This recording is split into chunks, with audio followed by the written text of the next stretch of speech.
Hello and welcome to the Oregonian Sports Podcast. Do you hear that?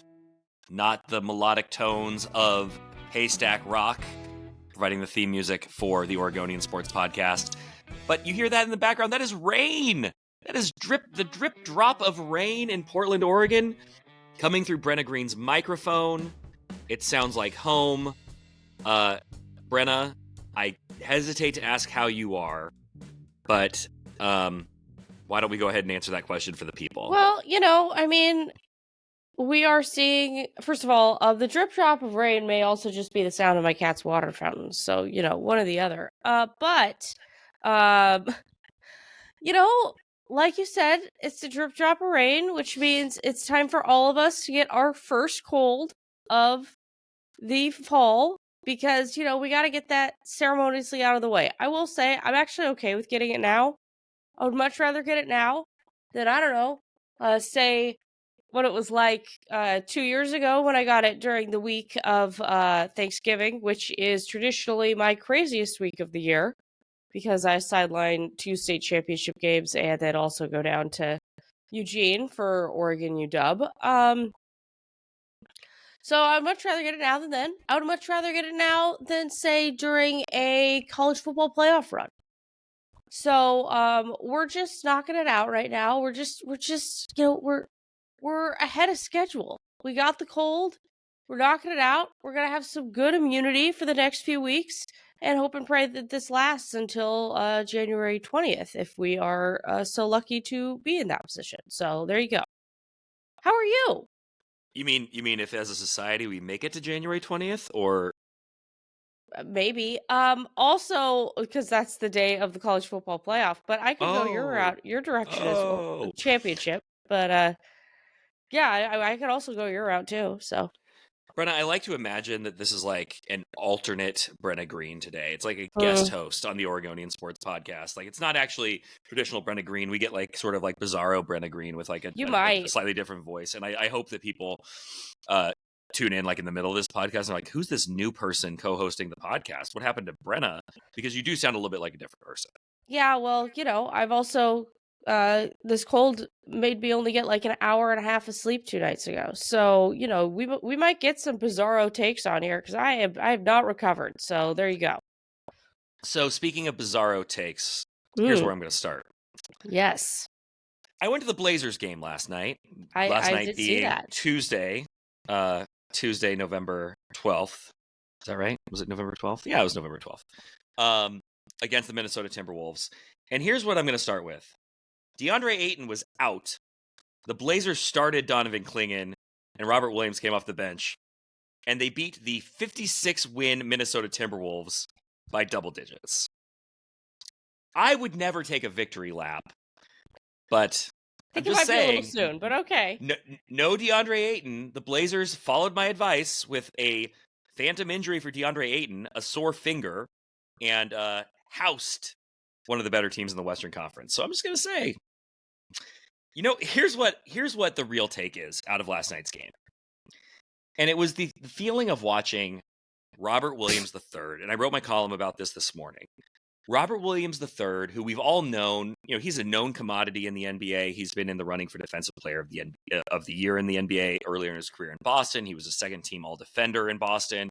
One of the great shot blockers in the game, one of the great energy players in the game. Absolutely has been devastated by injuries in his career. Underwent knee surgery last year, 6 games into his Blazers tenure. Has only played 3 games for the Blazers now, this year. Comes in last night, off the bench, first center off the bench, has 19 points, 9 rebounds, 3 blocks, 3 steals, and was the absolute key to that Blazers win. Now, the Blazers played well. They had good players across the floor. Denny Advia had his best game as a Blazer. Scoot Henderson was efficient. Shaedon Sharpe played his best game since coming back from injury. Toumani Camara continues to be impressive. There were a lot of good things about the Blazers last night. But Robert Williams was the best thing about the Blazers. And when he checked out of the game with 2 minutes to go, he got a standing ovation from fans at the Rose. Excuse me. No, you know what? Not excuse me. Yeah. At the Rose Garden. Yeah. At the damn Rose Garden. I like that. Go with it. We don't have to follow our corporate overlords. It's the Rose Garden. Gets a standing ovation. And I watched him walk off the court, and I thought, this is the kind of guy that can galvanize a fan base and help a team get through kind of the dark days of a rebuild, because fans love this guy. Fan favorite because of the way he plays and what he brings to the floor. But here is the easiest way to sum up the confusing and counterintuitive state of the Trailblazers and the NBA. Yep. He is almost certainly the next guy to get traded. Yep.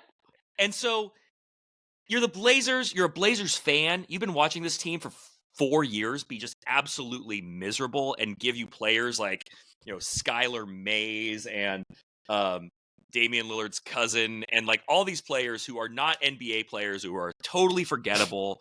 They've cycled hundreds of players through the Chauncey Billups program in a short period of time.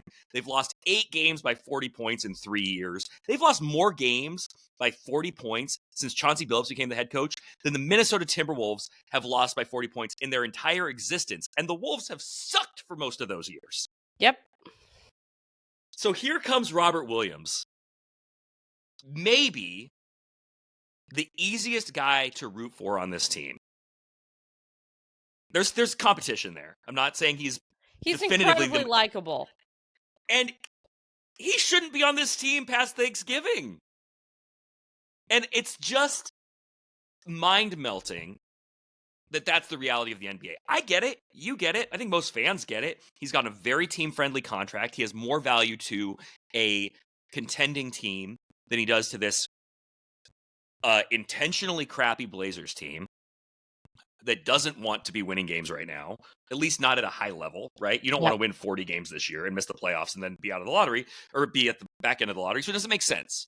But you've got a guy who like fans could conceivably invest in and get excited about. And it's really a matter of, hey, can we get a draft pick for a player who in 5 years or 8 years might still not be as good as Robert Williams is right now?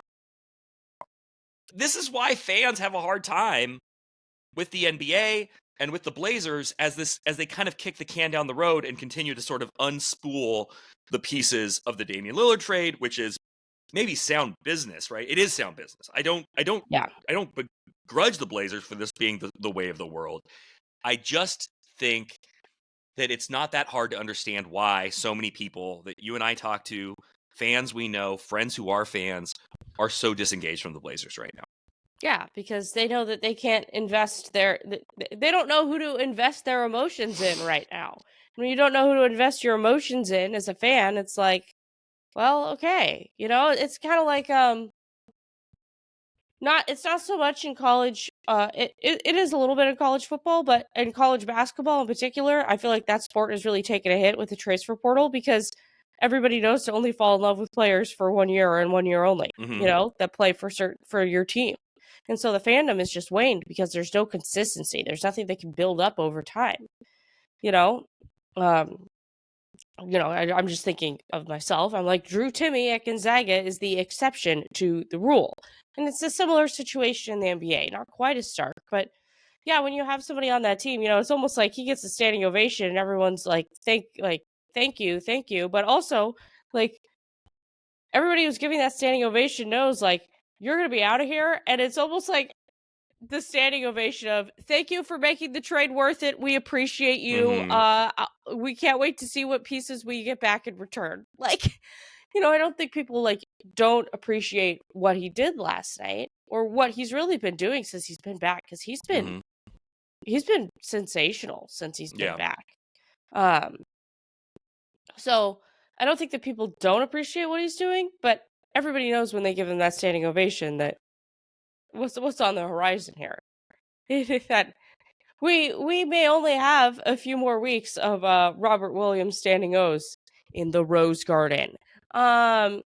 So yeah, it's confounding, but we all know the next shoe to drop. We all know what the next shoe to drop is, and it just kind of is what it is. Yeah, I'm interested to see what happens with it, but I want to build on one of the things you said there about how fans don't know who to invest their emotions into. Because you look at this roster, you either have guys who are pretty clearly, here for a good time but not a long time, right? Like Jeremy Grant's under contract for like another 95 million years, but like he has no business being on this team. As soon as there's a reasonable trade partner and you can get something back, of course he should be elsewhere.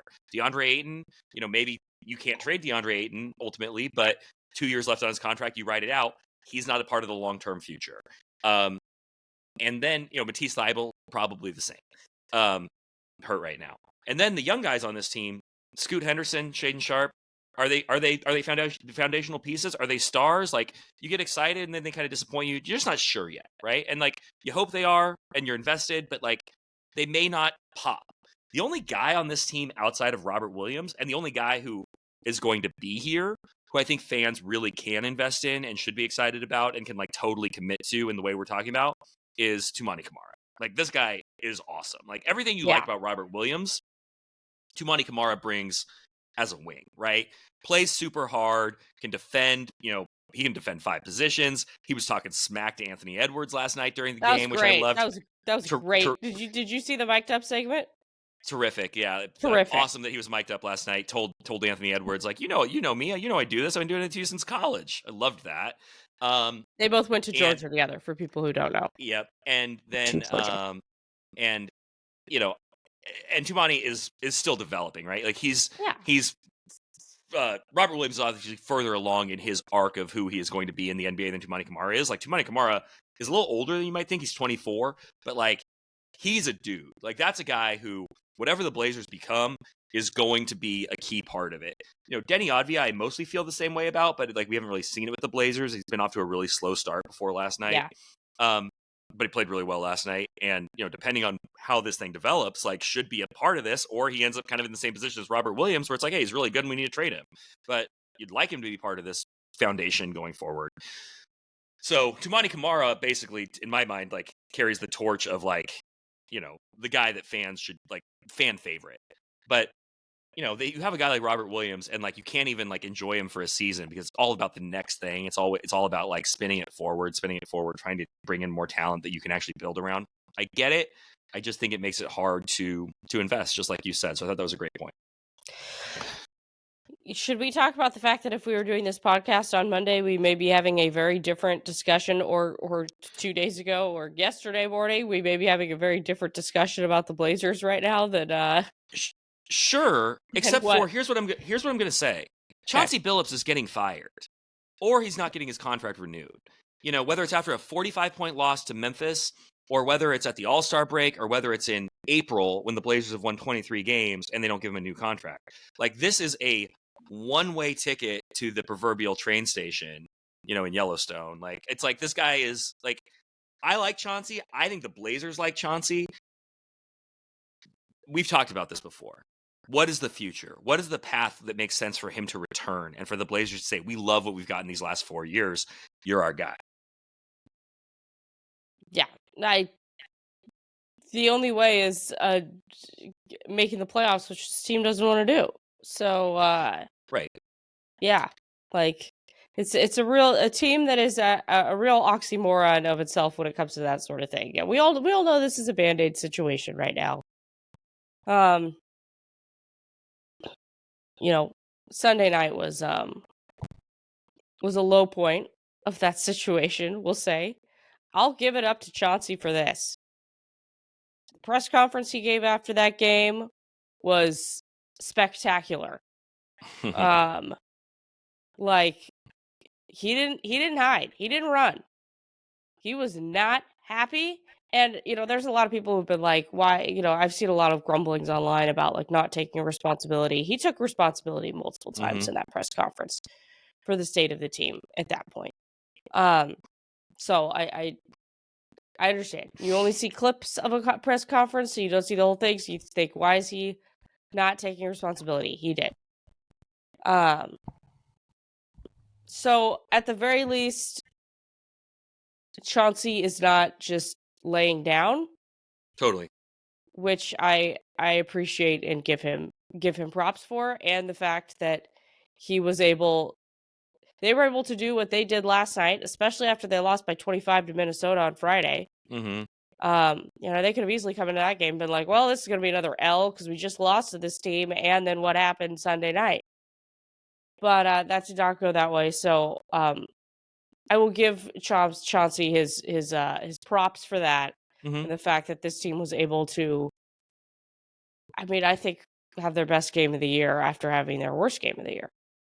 I mean, there's no question, and that's like a total credit to, their ability to come back. I think, again, Robert Williams, huge part of it. But I mean, credit to Chauncey for getting his team to engage, keeping his team engaged, and getting the buy-in, and making sure that they played pissed off. Like, I thought they came in pretty pissed off. And here's what I'll say about Chauncey. He is a winner. Like, Chauncey Billups is a winner at basketball. And just because he's been unsuccessful as a head coach with the Blazers, there are myriad factors that have made that the case. And I don't think he has been impressive as a coach. I don't think that he has really won over his critics around the league, like in terms of like his tactical ability or like really his. But there's something I think about Chauncey that I've tossed around a few times, and like you watch his Hall of Fame speech or you listen to him talk about his playing career. He got traded like whatever the number is, like 5 times in his first 3 years in the NBA. Like he got traded to Orlando and never played, like, and then got traded, on to I think Minnesota from there. Like, he was not successful at the beginning of his playing career. And not to say that this is apples to apples or it'll necessarily happen, but like, I think the same thing is true. Like, if he is going to be successful as an NBA head coach, and he might be, it just needs to be somewhere else. That ended up being the case for him as a player. Took him several stops to find a home, to find a place where he could really find his footing. It's not going to be for him as a coach in Portland. And I've had some great conversations with Chauncey Billups. I think he is committed to this job. I think he believes in his players. I think he is a good leader. Mm-hmm. I think it is functionally over in Portland. I think it's functionally been over in Portland for multiple years. But even to the point about him, taking accountability and being committed, there are plenty of coaches who would have, gone into last summer and said, wait a minute, I've got 1 year left on my contract and I, have no security beyond next season. You're not going to give me an extension. That's when coaches start talking about, that's when you start seeing like mutual parting of the ways in the NBA. Coaches want more security. Teams don't want to give it. They're at an impasse. Well, we're going to let you go and we're going to find a replacement. Chauncey did not seek that. He did not, and I think the fact that, he's not wired to give up on a situation, even if it's a situation that he is not happy with. Not happy with, and was not really brought in. It was not the original premise he was brought in under, to say the least. No, and like, I mean, not only has it changed from what he was brought into, when you look at what that roster was that the Blazers had, Damian Lillard, CJ McCollum, Robert Covington, Norman Powell, Nurk, some role players. It has changed a dozen times in 4 years. The leadership of the organization has changed. His roster has changed. The goals of the team have changed year to year. So, I don't know who could have navigated it as a coach, and been successful. It's been an impossible situation. And I think that that's almost why the Blazers haven't made a change, is because you need somebody to like, have their finger on the button while you're kind of in this sort of malaise, this murky sort of like directionless sort of tenure where you're kind of just trying to get to the next lottery. Now, are there coaching staffs that would be better at development? Probably. Are there coaching staffs that could get more out of the team on a nightly basis from a, just a scheme standpoint? Probably. And so maybe that's the argument to have made a change sooner. But like, I think Chauncey has brought his best to this team, but it is going to end. I feel absolutely certain that it is going to end, no matter how much I like him or how much Joe Cronin likes him. And the inescapable truth as well, Joe Cronin like loves Chauncey. He talks endlessly about how much he loves Chauncey. He also didn't hire Chauncey. And I do think that matters. I think for a lot of other NBA GMs, it might matter. I don't know if it matters as much to Joe, considering they have a friendship that dates, extremely far back. Well beyond them being here at the Blazers. So I don't know if that matters so much to him, but I think that, he does. I'm sure he wants to make his own hire. I'm sure he does. That's the point. GMs like having their own hire, especially when things have sucked. The Blazers have sucked since Chauncey Billups has been the head coach. They've sucked since Joe Cronin has been the general manager. And so, Now, the other thing that's true, though, about NBA franchises and the hierarchy and the workings of NBA teams is that once you fire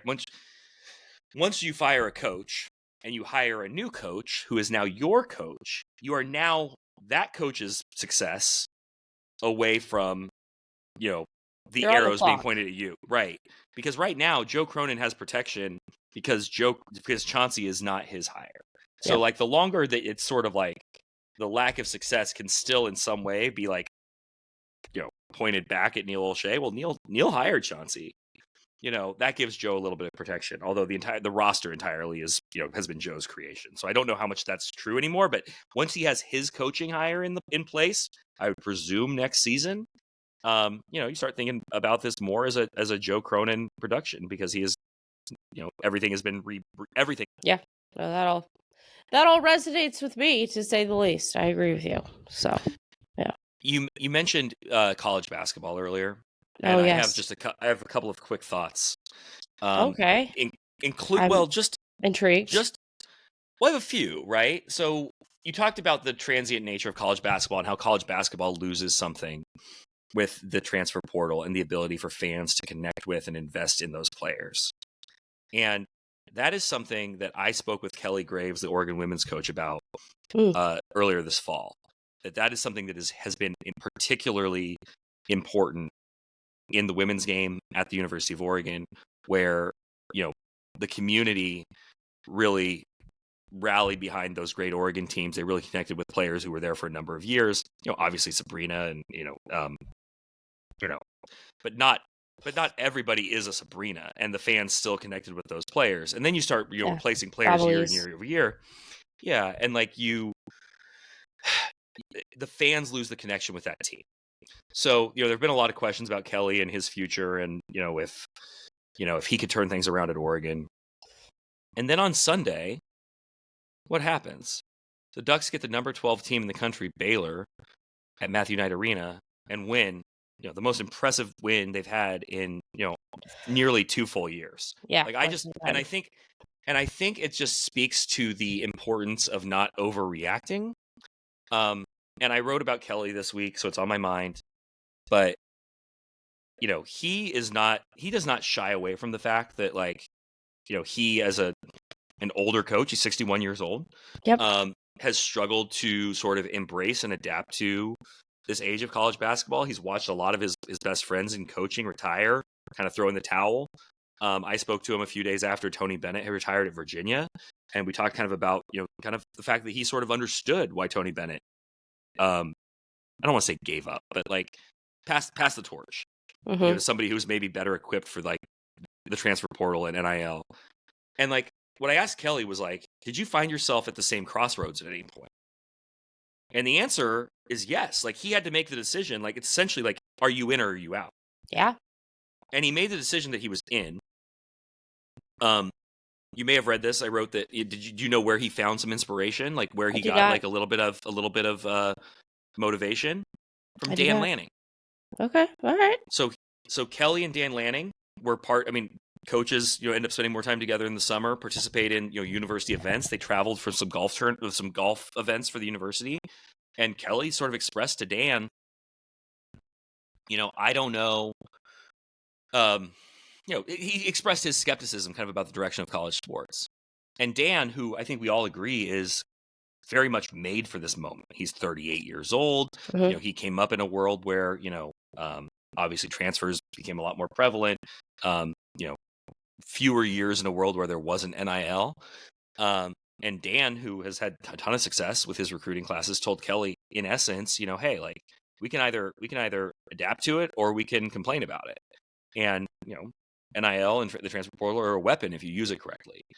And so what I wrote about Kelly and what Kelly told me was Dan helped rejuvenate him and helped him get that fire back, which I think is really interesting because you do have sort of a cultural clash in college sports. And the fact that Kelly Graves was humble enough, I think, to acknowledge where he was imperfect or where he was responsible for some of the struggles the last couple of years at Oregon, and seek guidance. I think is impressive. And now it's a long season, and you can't say, hey, it's all fixed and it's turned around based on one game. But what an impressive step in the right direction for the Ducks after, missing the tournament for the last 2 years, and obviously, maybe the worst season of Kelly Graves' entire coaching career last year. Lost the end season, ended on a 14-game losing streak. Fewest wins since his first year at Gonzaga in 2002. So yeah, I mean, it was it's a long time since Gonzaga didn't play that way. Oregon is, now that you've said it, it kind of crystallized to me the interesting situation that is unfolding at Oregon, where you have, the head coach of the football team who's 38 years old and kind of grasps this reality a little bit more. And then you have two basketball coaches who are just, that's not exactly what they're into. And I think it becomes even more underscored with Dana Altman and his whole situation right now. I mean, last night they had to go to overtime to beat UP, a UP team that is mostly playing freshmen. And a few transfers. And I'm the sideline reporter for that team for not all their games, but some games. And, I look at that roster and the UP roster, and I'm like, man, I know 2 people on this roster. The Pilots lost by 41 points at UC Santa Barbara last week. This is not a. That was at U of P, by the way. It was always it wasn't even on the road. Yeah, it was home. It was at home. I thought at least I could have blamed too many acai bowls or something in Santa Barbara, but no. No. So okay, they lost by 41 at home to UC Santa Barbara. Wow, that's even worse than I thought. And so this is not a Pilots team that has any business going into Matthew Knight Arena and challenging the Ducks. So, we nearly got an all-time meltdown from Dana Altman. We were in the process of getting an all-time meltdown from Oregon beat writer James Crepea on the social media platforms. So I was enjoying following that. I was watching the game. I'm watching the Blazers triumph, and and then I've got on my computer on my YouTube TV, I've got the Pilots going, and I'm like, how is this happening? Both these teams lost by 40 plus points in their last game and are winning games they have no business even being. Yeah, there was another beat writer down there who threw an expletive out on Twitter after the game. Come on. I mean, listen, I'm gonna name names here. I don't even feel bad. Matt Preem, this is a family platform on Twitter, okay? The kids are watching. The children of the youth of America are watching you. Okay? Keep that in mind. Yep. Oh, the youth of America all have Twitter on their iPhone. Noted up and coming app, Twitter or X. I'm sorry, I refuse to call it X. Yeah, the youth of America are making the shift to Blue Sky like the rest of us. Yeah. So yeah, it's just an interesting, and I mean, Dana the last few years. I mean, there's been a ton of injuries down there. That's been insane. I don't know. I don't understand how many crazy injuries there've been.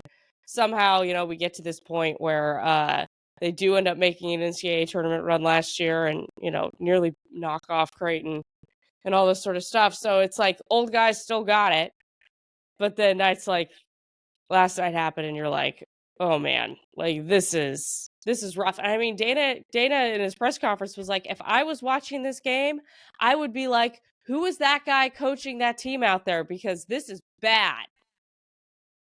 He was like, yeah, if I would have been just watching this game on TV, I would have been like, who's their coach? This is awful. So, I mean, it's not like Dana's shying away from it, but yeah, it's an interesting juxtaposition of the 3 most high-profile coaching jobs in that athletic department right now. So that's an interesting dichotomy I hadn't thought about until this moment.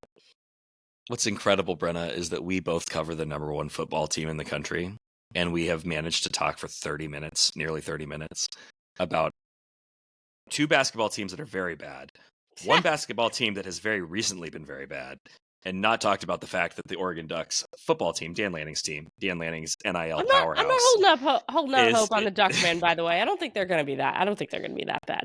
No, I don't either. And I think that, listen, it was November 12th.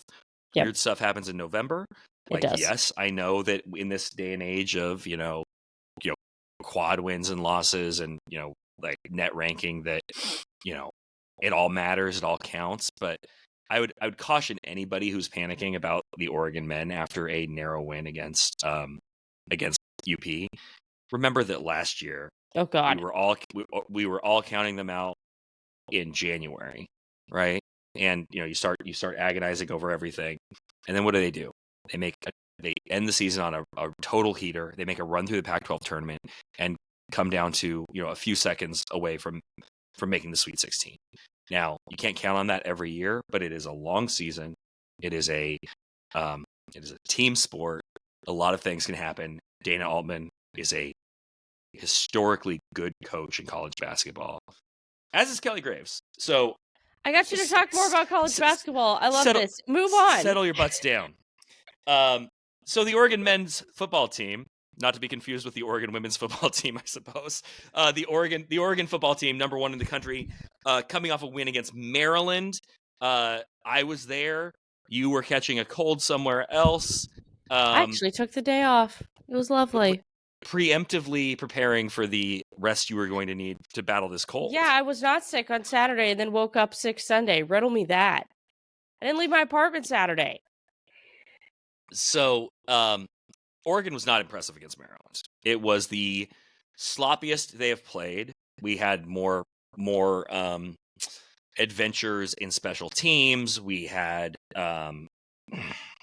just in general, a lot of issues, tons of penalties. I think 12 penalties for 95 yards. We had a face mask. The defense couldn't get off the field because of penalties.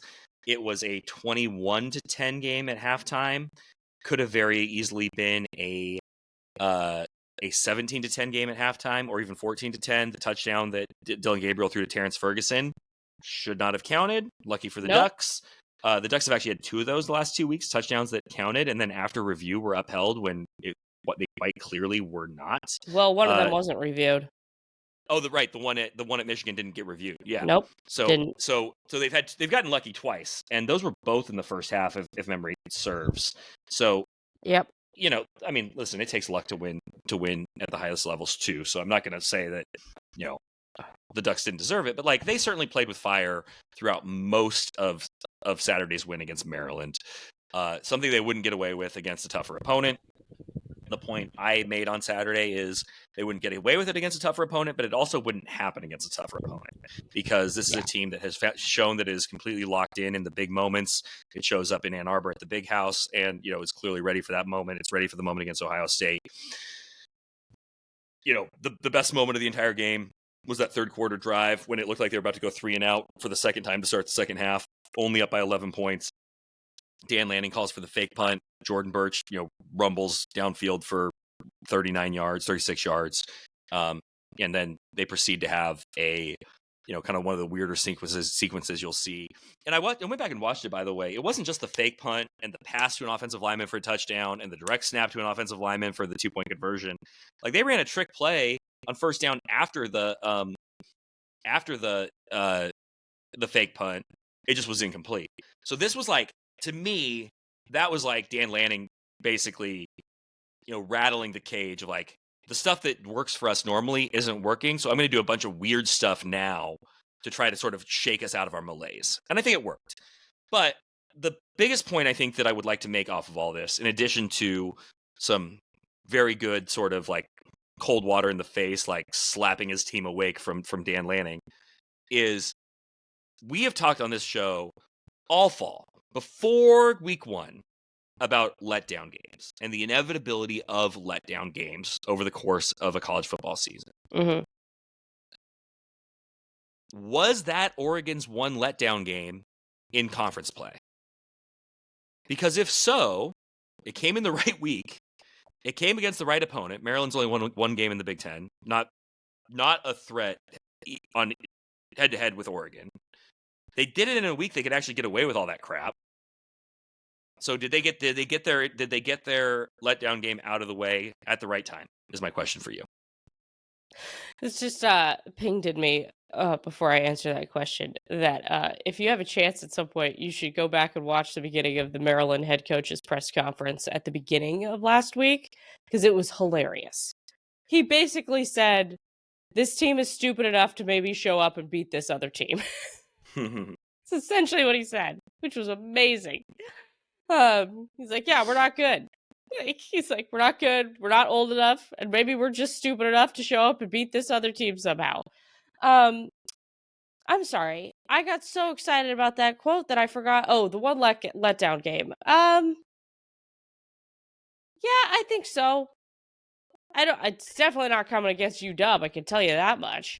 No chance. No chance. So then it's got to be this week against Wisconsin. I think there's been enough chatter about Wisconsin that it's not going to happen. And then they mercifully get a bye week. Good Lord. Thank you, Jesus. So, yeah, I mean, I think that it probably was last week. And to be honest with you, if that was their one, screw up game, we've seen a lot worse screw up games this year than that. Totally. That is for sure. Like, it's not Notre Dame dropping the ball to Northern Illinois. So, like I think it's okay. I think the thing that really struck me about that game, you hit on it a little bit, but that possession in the third quarter when they decided to rattle the cages, as you said, I thought was real telling about this coaching staff and this coaching staff's mentality, because a lot of other coaching staffs just would have been like, well, it's been working before. Let's just keep running it, run it, run it, run it. Well, it wasn't working. And they, had been prepared enough to be in that moment and have all those things installed that were totally different and totally out of the ordinary and creative. And the fact that this coaching staff was willing to get creative instead of just do what most coaching staffs do, which is just, let's keep repeating the same thing, it's and hope that at some point it isn't futile. They didn't do that.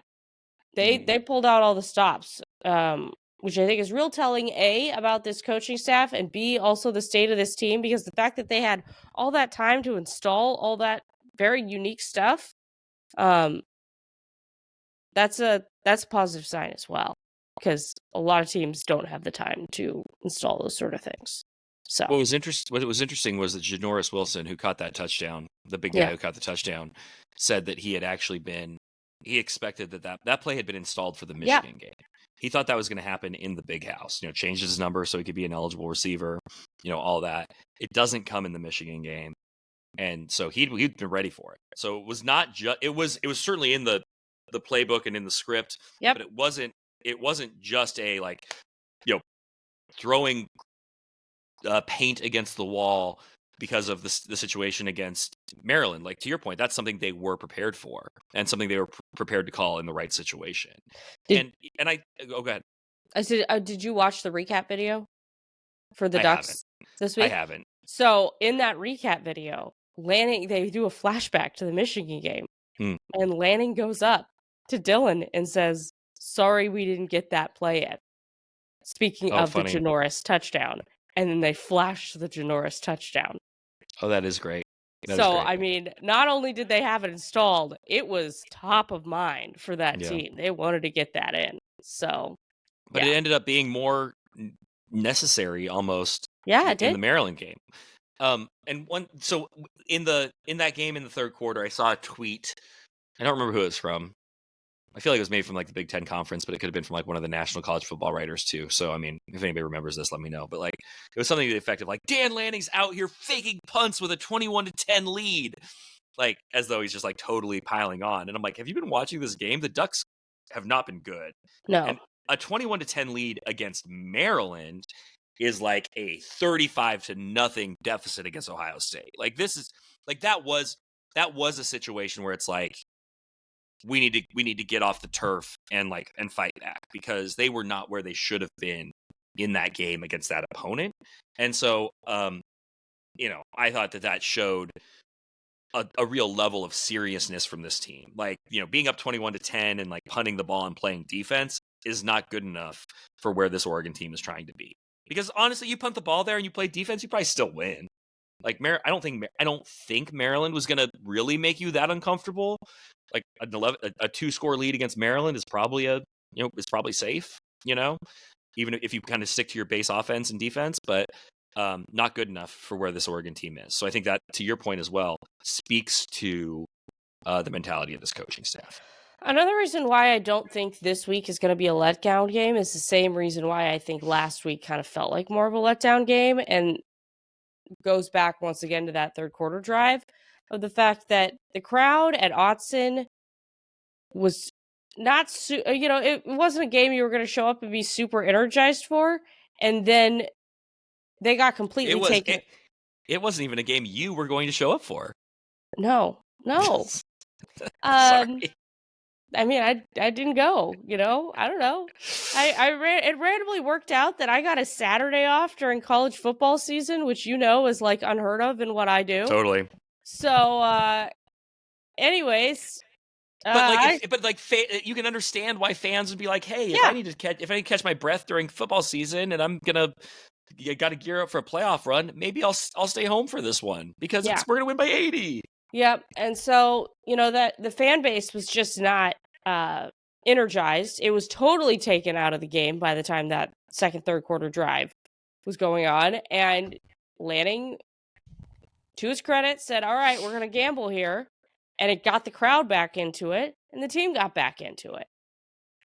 That's also why I don't think this game against Wisconsin is going to be a letdown, because Ducks are going to show up in Madison and be on. That crowd is going to be on fire. Totally.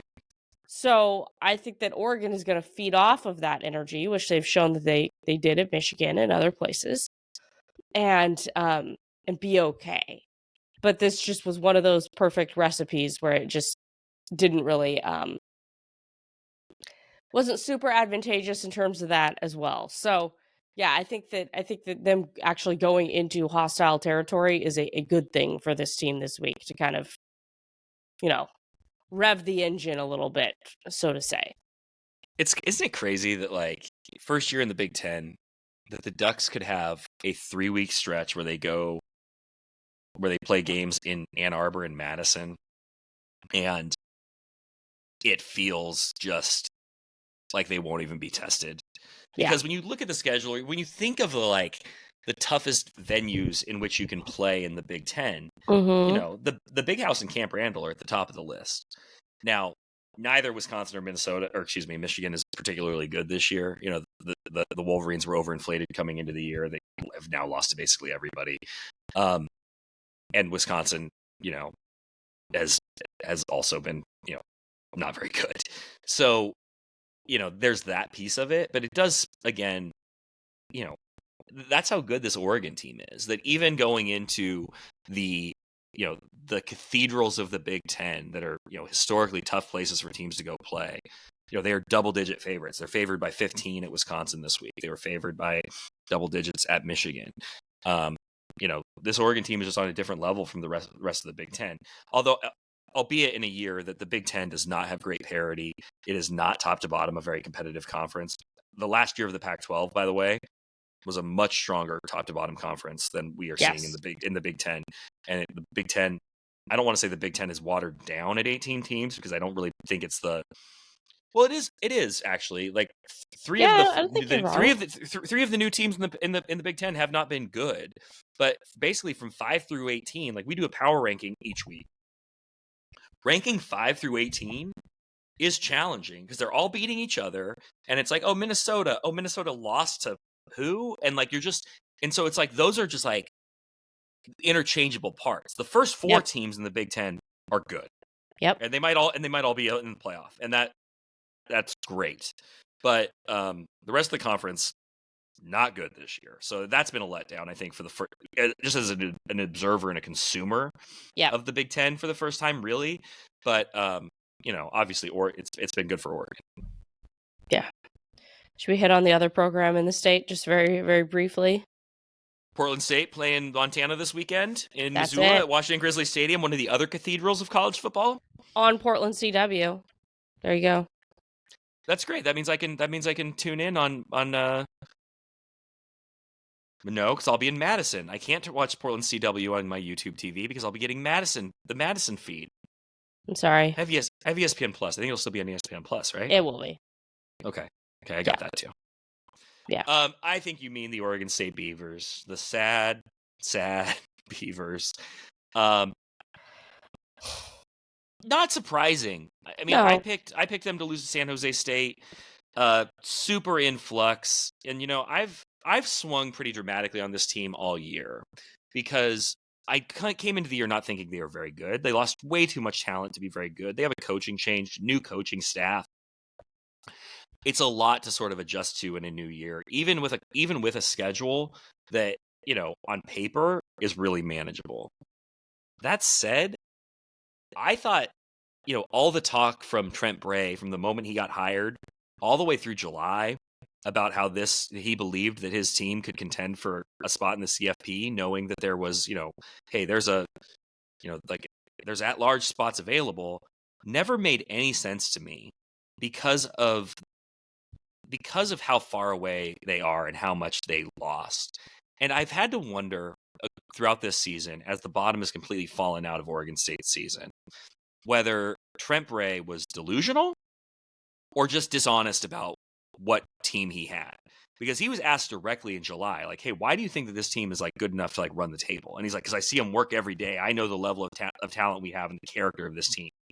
And it's just not there. So like, I think that was a miss from Trent to like kind of set a bar there, as opposed to like, it's aspirational. This is what we're building to, but to like actually give the impression he thought it could be like this year, like that never made sense to me. But I do think that we need to pump the brakes a bit on Beaver panic because of everything that happened over the last year, and because of the amount of talent they lost and the number of moving pieces and the things you're trying to reintegrate. You're trying to integrate a new quarterback.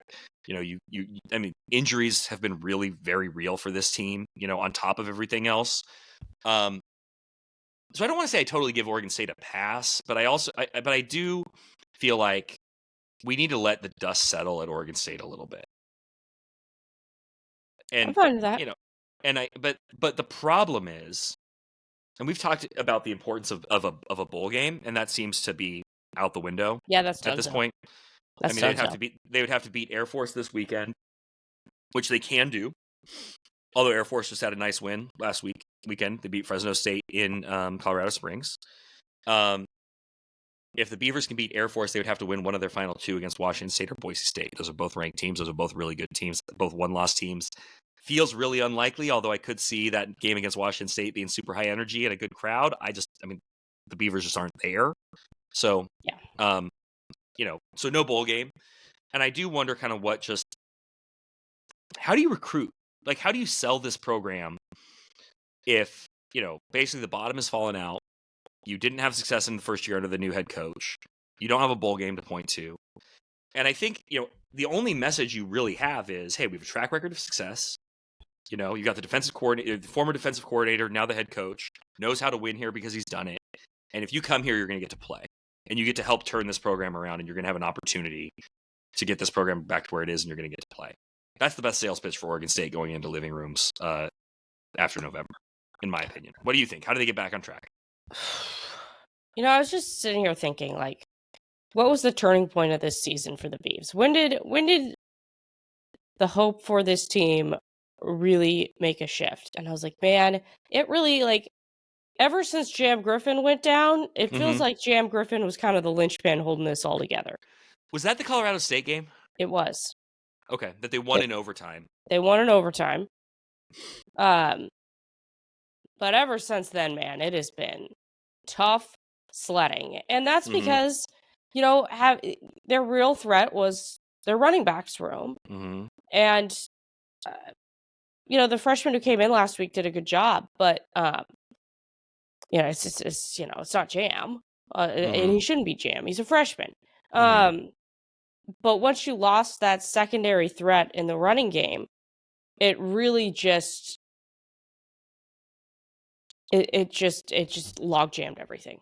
Everything was a log jam for them. And so, when a team gets one player injured like that, I mean, I could understand it a little bit more if it's a quarterback, but It's not like Anthony Hankerson's a bad running back. He's not.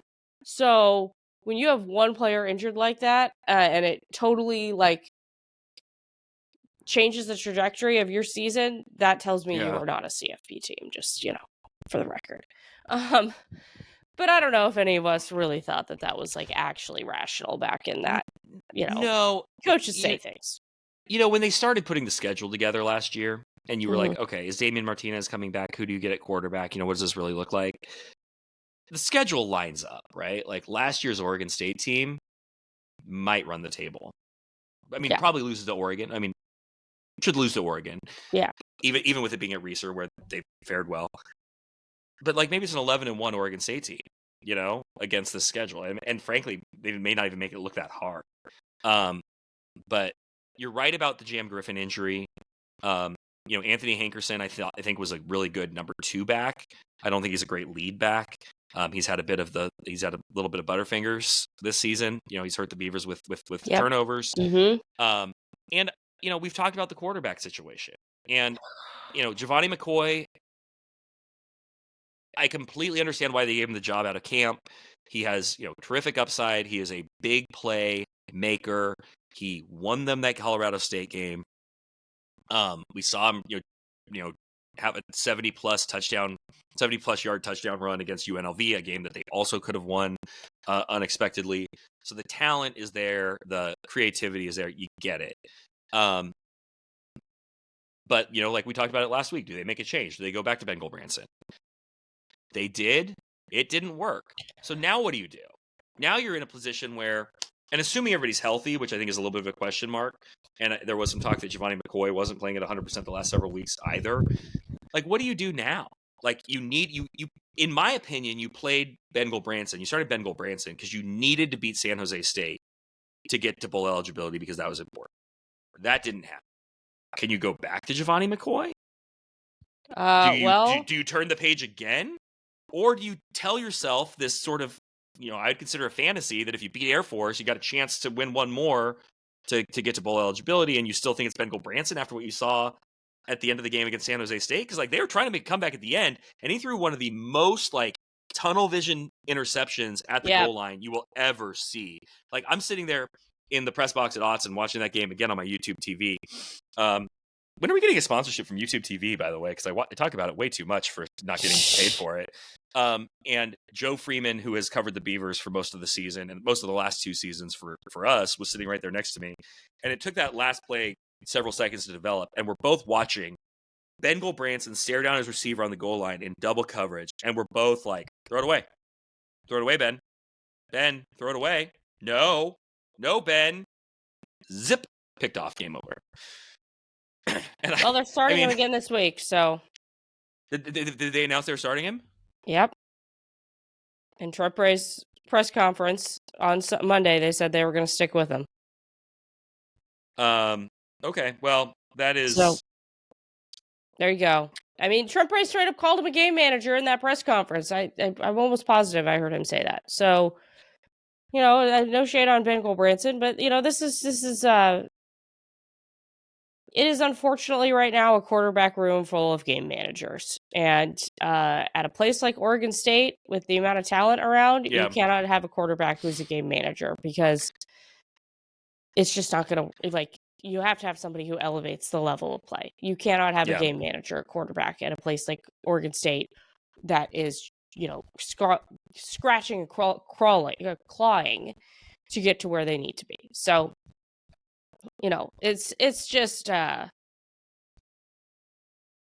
rough situation where it's there's not a lot of. We just gotta get, honestly, you just gotta get to the end of the year and that's true. You would like to have one more signature moment to hang your hat on, and well, obviously, a big win at Air Force. Does that qualify?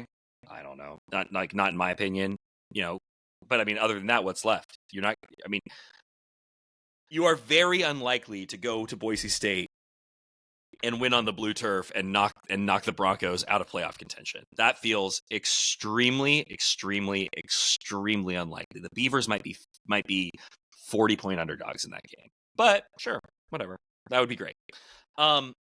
But yes, I agree. The Beaver season has basically come and gone, and it's really a matter of how Trent Bray moves forward in this program. And, does the coaching staff remain the same? Are there changes there? But it's really all about the players. It's about the players and who you can get to believe in, kind of what you're building at Oregon State. They come in for 1 year with a really funky schedule. You play the Cougars twice. But in year 2, if you're a player coming into the program, there's a new Pac-12. There's Boise State in the conference. There's Fresno State in the conference. San Diego State. The conference looks a lot better. Well, the conference exists, I guess I should say. Yeah. Unlike right now, the conference exists in 2 years. So could a player be recruited in this cycle with an eye toward what starts in year 2? I mean, I just think it's such a pivotal year in terms of figuring out your quarterback room more. And I don't know why it's so difficult. I mean, I can put together a few reasons why, but man, like, yes, DJ had his moments last year where he was great, but obviously towards the end he was fading again. Mm-hmm. And man, like this OSU program of quarterbacks, it is a real struggle for them to get a good quarterback in there. Get somebody who is I'm looking, my foggy brain is can't quite find the word right now. It's transcendent. Get someone who is transcendent into that program. Because, I mean, outside of the beginning of last year for DJ, I really can't think of a quarterback at OSU over the last however many years who wasn't just game manager. And at this point, this program needs someone bigger than a game manager. It's just does. Obviously the strength has always been on the running game, and that's why you could win games with Chance Nolan at quarterback, and why you could have Ben Gulbranson win. I think go 7-1 as a starter in one of the most successful years in program history. But there is no Damian Martinez on this team, and they don't have the depth everywhere else, and on the lines and defensively that some of those really great Oregon State teams have had. So obviously, go find a star. Like, it's easier said than done, right? Go find a star. But if they can do that and kind of get this thing swinging in the right direction, get the pendulum swinging in the right direction, it obviously would be super meaningful, because the Beavers need a future. They need something to sort of hang on to. And by the way, this is kind of ties back into what we were talking about at the beginning. Like, fans need someone or something that they can invest emotionally in. And right now, I don't know what that is. You're just sort of, I think the Beaver fans I know are still angry and frustrated about the reality of the situation, and waiting to see someone come in and make it better. So tough times in Corvallis, but womp womp. But at least basketball season's starting. Beavers are in the WCC in hoops. Maybe I don't think Wayne Tinkle's team is going to be bad.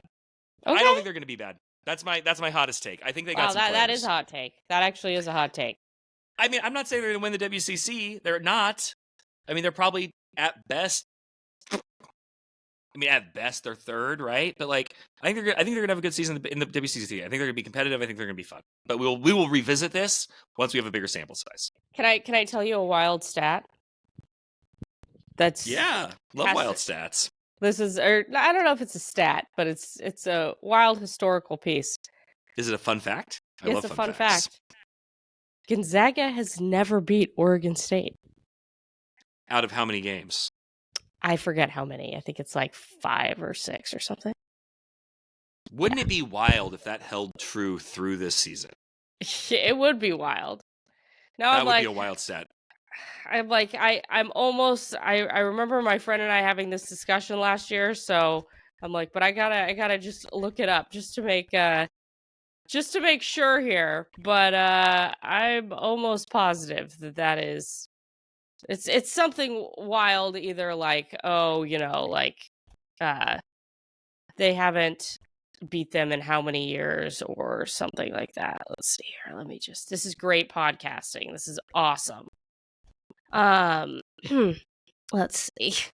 I'm like, I gotta see this just to, make sure I'm not spreading misinformation. Yes, they are 0-11 against Oregon State. And they have not played since 1984, something like that. Probably. It's been a long time since the last time they played them. Yeah.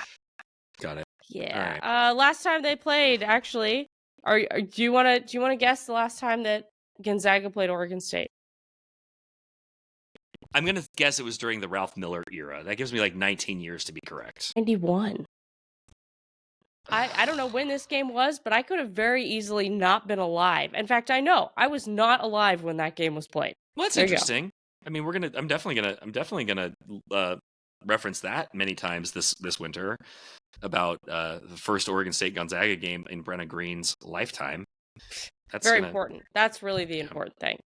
So that you know what you did talk your way into a wild stat. There's the wild stat. Thank you. Yeah, I finally got there. I knew the stat, but then I didn't. Then I really went down the rabbit hole. So I'm glad that we could have this live in real time discovery on this podcast, which I think is a great way to end it. I was going to say that's why you stick around into the second hour of the Oregonian Sports Podcast. We've crested the hour mark into hour 2. How did we do this? How did we get to an hour? We talked a lot about bad basketball teams. That's how we got here. All right, Brenna, thank you so much for sticking with us on a day that you are not feeling your best. But you know what? I thought you brought your best to the podcast. So thank you.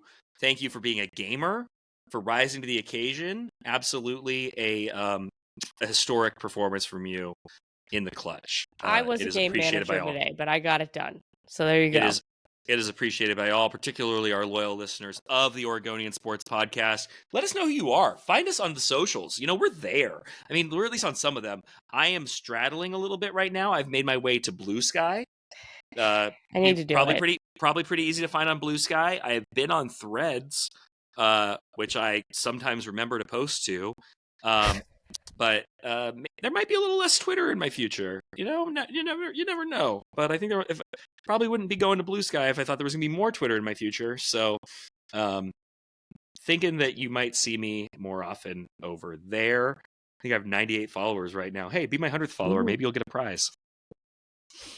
I'm gonna have to wait until he gets 99 so that then I can get a prize. This is very important. I'm highly treat motivated. There you go. I mean, are you good? I'll give you a gift subscription to like a week of the Oregonian, like a week of free Oregonian stories. Wow, like that's thrilling. Thank you so much. I didn't say it was going to be I didn't say it was going to be a small prize. Like I've wowed you with the magnitude of my generosity. All right, we got to get out of here. For Brenna Greene, under the weather, but still bringing in the heat. I'm Bill Oram. Thank you very much for listening to the Oregonian Sports Podcast. We'll be back next week. Probably.